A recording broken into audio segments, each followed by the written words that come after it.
Question number 3, 5 वर्ष बाद मोहन की आयु उसके पुत्र की आयु से 3 गुनी हो जाएगी। 5 वर्ष पूर्व मोहन की आयु उसके पुत्र की आयु की 7 गुनी थी। उनकी वर्तमान आयु ज्ञात कीजिए। इसमें हमें आयु निकालनी है।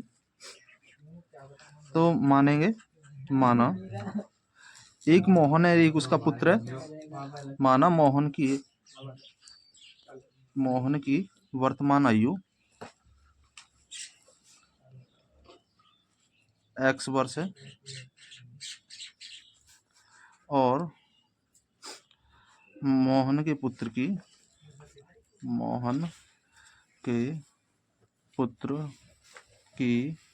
वर्तमान आयु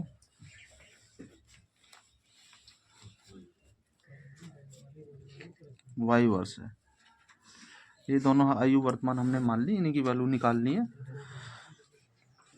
तो पहले कह रहा हो कि 5 वर्ष बाद मोहन की आयु, तो 5 वर्ष बाद दोनों की आयु निकालेंगे, मोहन की भी और उसके पुत्र की भी। 5 वर्ष बाद मोहन की आयु,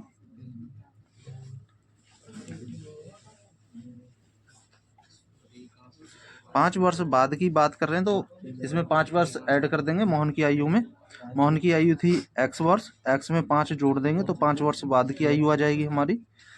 अब उसके पुत्र की भी चाहिए हमें। 5 वर्ष बाद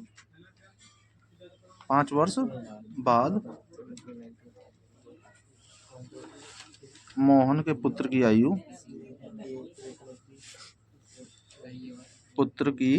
आयु y प्लस 5 वर्ष। अब प्रथम प्रश्नानुसार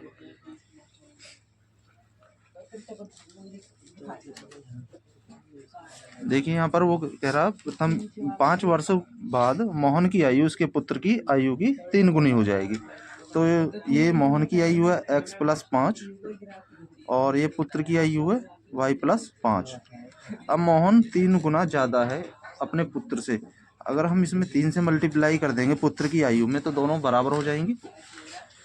x प्लस 5 इक्वल 3 की मल्टीप्लाई इसमें करेंगे 3y और 3 की 5 में करेंगे तो 15। y की वैल्यू इधर ले आएंगे और नंबर उधर ले जाएंगे हम।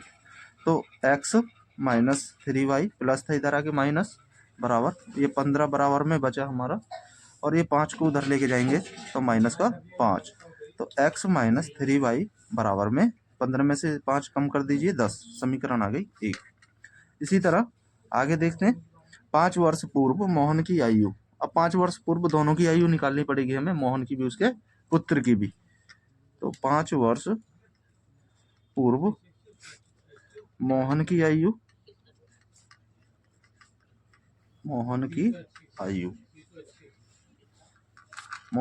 थी वर्तमान x, तो 5 वर्ष पहले होगी x माइनस 5 वर्ष।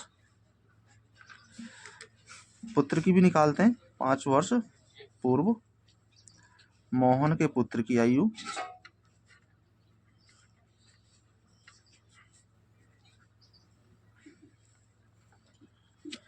वर्तमान आयु है y, तो 5 वर्ष पहले हो जाएगी उसकी y माइनस 5 वर्ष।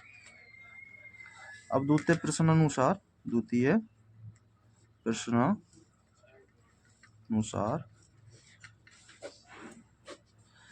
यहाँ पर कह रहा 5 वर्ष पूर्व मोहन की आयु उसके पुत्र की आयु की 7 गुनी।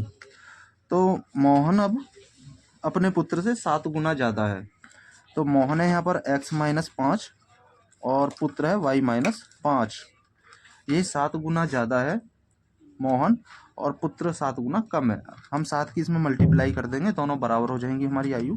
तो x माइनस 5 बराबर 7 की मल्टीप्लाई अंदर कर दीजिए 7y माइनस 7 पंजे 35। y को इधर ले जाएं, नंबर उधर ले जाएं हम। तो x माइनस 7y बराबर माइनस का 35, ये उधर जाके प्लस हो जाएगा प्लस का 5। तो x माइनस 7y बराबर 35, कम कीजिए इसमें 35 में से 5 तो माइनस का 30 बचेगा। समीकरण नंबर 2। 1 2 को सॉल्व करेंगे हम। एक यहाँ है हमारी x माइनस 3y बराबर में 10। समीकरण नंबर 1। यहाँ पर x की वैल्यू बराबर है पहले से, दोनों प्लस है तो घटाने पर घटाने पर साइन चेंज हो जाते हैं, ये माइनस होगा, ये प्लस होगा और ये माइनस होगा, ये दोनों कट जाएंगे। यहाँ से हमारे माइनस के 7 और प्लस के 3, तो यहाँ से बचेगा माइनस का 4y, ये भी माइनस, ये भी, तो ये हो जाएगा हमारा माइनस का 40। माइनस से माइनस खत्म, 4 से 40, 10 बार, तो y की वैल्यू आ जाएगी 10 वर्ष। और y था हमारे पास मोहन का पुत्र, ये पुत्र मोहन के पुत्र की आयु हो गई, मोहन के पुत्र।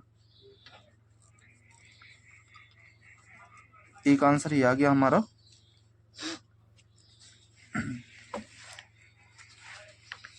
अब y की वैल्यू हम समीकरण नंबर 1 में रखेंगे। यहाँ से हमारी x की वैल्यू आ जाएगी, तो समीकरण नंबर 1 है हमारे पास x माइनस 3y बराबर 10, समीकरण नंबर 1। और y की वैल्यू आ चुकी है हमारी 10, ये इसमें रखेंगे, x माइनस 3 मल्टीप्लाई 10 इक्वल 10। तो जैसे ही गुणा करेंगे 10 दिया 30 और बराबर में 40, नहीं 10, x माइनस 30 बराबर 10, तो x बराबर 30 को उधर ले जाएं, प्लस हो जाएगा, तो x बराबर 40 वर्ष। ये मोहन का पुत्र हो गया, नहीं मोहन हो गया, ये मोहन की आयु हो गई, दोनों की आयु आ चुकी है। y है हमारे पास 10 वर्ष, ये मोहन थे।